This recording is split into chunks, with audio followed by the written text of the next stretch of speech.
अब मैं आपके साथ कार्यस्थलों के लिए जारी राष्ट्रीय निर्देशों को फिर से साझा करना चाहूंगी।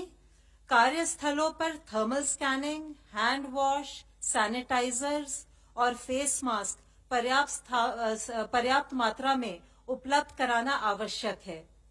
कार्यस्थलों पर और कंपनी परिवहन में इंचार्ज द्वारा सोशल डिस्टेंसिंग सुनिश्चित करना भी आवश्यक है। काम की शिफ्टों के बीच समय का पर्याप्त अंतराल होना चाहिए और स्टाफ को अलग अलग लंच ब्रेक दिया जाना चाहिए ताकि सोशल डिस्टेंसिंग सुनिश्चित की जा सके।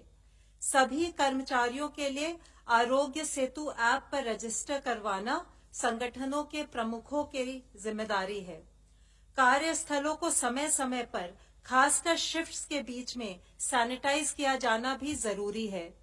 सभी कार्यस्थलों पर कोविड-19 का उपचार करने वाले निकटवर्ती अस्पतालों की सूची उपलब्ध होनी चाहिए। क्वारंटाइन के लिए भी स्थान चिन्हित करके रखना चाहिए। बड़ी बैठकें यानी फिजिकल मीटिंग्स को अवॉइड करना चाहिए। सफाई और हाइजीन बनाए रखने के लिए स्वच्छता के उत्तम तरीकों के बारे में जानकारी और प्रशिक्षण आयोजित किया जाना चाहिए।